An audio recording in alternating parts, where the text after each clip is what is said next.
Hello everyone, welcome back. If you're new here, my name is Douglas Johnson.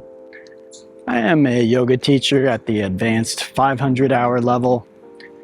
I am also an ordained minister, a kirtan artist, and musician. And today I wanted to talk about why you might find gratitude difficult. Before I get into today's talk, however, I do want to thank the community that makes these talks possible, and those are my patrons over on Patreon. So if you'd like to join that community and get access to a few extra perks, then please check out the links below. You can also help out by subscribing, liking, commenting, sharing, and buying merch, or contributing or tipping one time through PayPal or Venmo. So again, all the links are below, and there are some links at the front and the back of the video. Okay, so what are we looking at or talking about today? Well, gratitude. I talk a lot about gratitude practices because I have personally found them beneficial, and the research is out showing how they are beneficial. But I have to say that usually I share things that I personally have found very impactful. So the research is there to prove that it's not just me. However, I personally have found gratitude practices extremely impactful and helpful. But sometimes when I share these with people, people will say things like, well, I don't want to fake being grateful for something or pretend like, oh, because I like this grass or this cup or that the sun is shining, that everything is okay or something like that. And they sort of express that they struggle with gratitude. But the thing I wanted to point out was that gratitude, the way this is framed, at least in the scientific literature, these are called gratitude practices. And the thing to remember about practices is A, they aren't necessarily easy when we start. Yoga is a practice. We practice a musical instrument, right? And it's not that playing a musical instrument is easy from the get-go. In fact, most people find it very, very challenging. And we practice a lot to become a virtuoso, to become really good at it. Same with yoga. Most people, their first yoga class, they're probably quite awkward. They are very uncomfortable. They find it difficult. But with practice over time, it gets easier and you get better at it. So I wanted to share this when it comes to gratitude practices. So like journaling. I personally don't journal, but when I find myself mentally or emotionally moving into a more negative perspective, I've gotten very good at being able to pause and to find something that I can be grateful for. And this is why I'm sharing it with you, is I have found this to be very impactful. It shifts my frame of mind, my perspective, and it frees up my heart and mind, opens me up, and allows me to see things differently. And from A Course in Miracles to other spiritual teachings that I study and share, this is really, really valuable and really important. A shift in perspective, a shift in our mood, a willingness to see things differently than we are currently seeing them. So, gratitude practices, great for that. I was watching a podcast just yesterday, and they were talking about the individual who was sharing a lot of really valuable information. And I actually posted this on the Patreon page. So if you want to check it out, I post things by other people that I find valuable over there. And he mentioned gratitude as really being very important to him. I also created a video about Mike Campbell and how he kept talking and coming back to gratitude as something that has allowed him to make it through the rock and roll lifestyle. I think we all might think that that's just the greatest thing in the world, but it also has its challenges, right? Most things in life are like that. Most things in life are not just an upside only. There's going to be unique challenges to whatever it is that we choose to do. So choosing to be a rock and roll star on the level that Mike Campbell, who was in the Heartbreakers with Tom Petty, being a rock and roll star of that magnitude, how do you survive that? So some of Mike's friends and band members, they didn't survive. They didn't make it in the long run. They ended up having trouble with drugs or substance abuse and even dying from this. So what did he talk about? Gratitude. So again, this is something that you will likely not understand the value in your own life until you begin to practice it. And what I love about gratitude is it is simple. It is easy. I think the practice that's been studied the most is just gratitude journaling. So writing down some things that you feel grateful for. You can do this. For me, this is a little bit, I don't know, taking the time to sit down and do that doesn't really fit with my life as much. I find it easier to just pause and stop and think about, you could say, counting my blessings.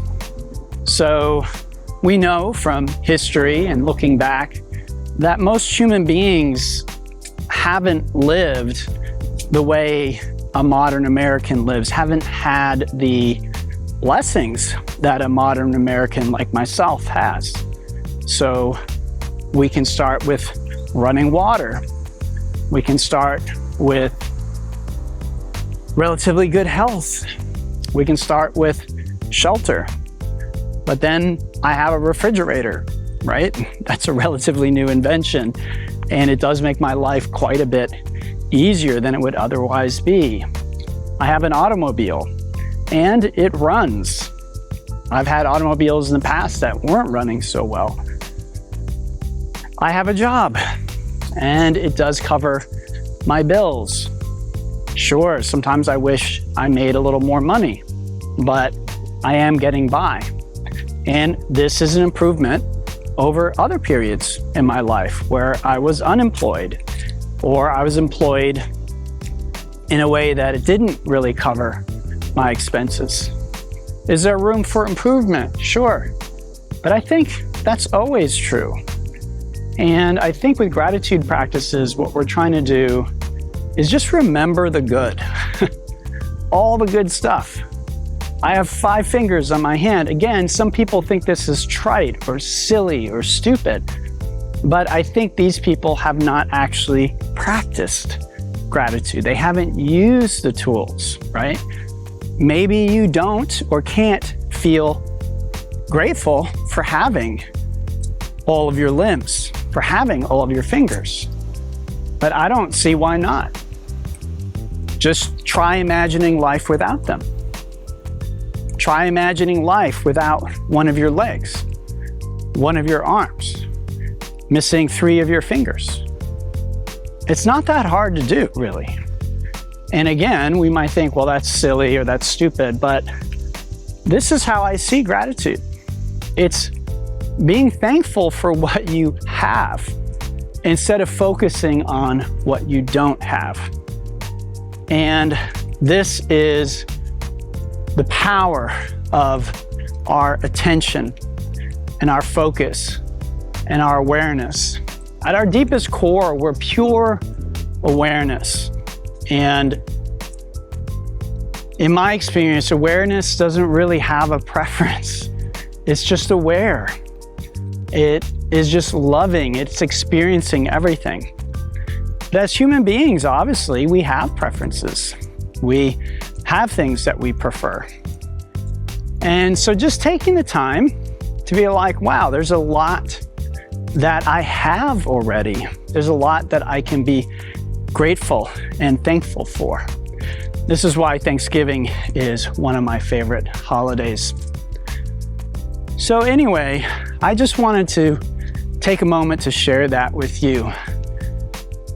I talk about gratitude a lot because, again, I found it such a powerful practice, and it's simple and it's easy. Again, we don't have to even journal. We can just take a moment while making breakfast or making a cup of coffee. Coffee beans are grown in other parts of the world by people that you will probably never meet. And they are grown and picked, harvested, and then they are prepared and shipped, and they arrive at your grocery store or your coffee shop. You buy them. I mean, they take a trip partway around the world. I mean, it's really incredible. And most of us, we can just buy a bag of coffee for next to nothing. And it's so good. And again, it's such an easy thing to take for granted. So, you know, this isn't about trying to be trite or to do something silly or meaningless. Again, what I think the science is telling us and what my experience has told me is this is literally changing the way that your brain works. And when you start looking for things to be grateful for, you start to see more things to be grateful for. Additionally, from a law of attraction point of view, they say that being grateful is a vibration, okay? And that when you are vibrating at that frequency of gratitude, and this is considered a pretty high vibration, then you are going to draw to you more of that, because law of attraction postulates that like attracts like. So again, when it comes to manifestation, I'm often more focused on law of assumption teachings, but I can't really say that I think law of attraction is incorrect. I think it's a different way of looking at something, at the same thing, which is manifestation. How is what's created created? And how do we possibly change what's created? And the reason it falls into the realm of spirituality is because, again, it's not about what you're physically moving, right? It's about an unseen force or energy. And generally, this is what we deem or call spirituality, right? The thing that is underneath the surface that is actually moving things on the surface. Can we move things on the surface? Sure, we can. But what most spiritual teachings teach us is this will not satisfy us in the same way. It will not satisfy the deep cravings and yearnings that we have on a soul or spirit level. So learning to move your life from that deeper perspective is what really leads to that sense of being in flow and being connected. And that's, I think, what most of us experience as peak experience, as experiences we're looking to have more of throughout our life. So everyone, as always, I hope this talk was helpful. If you have any questions, please do let me know. And I'd love to hear from you. in the comments below what's been your experience with gratitude. As always, please like, subscribe, comment, and share if you're on YouTube. And if you're interested in going a little bit above and beyond that, check out the links to Patreon, PayPal, Venmo, etc. All right, thank you, everybody. Until next time, namaste. Have a beautiful, beautiful day.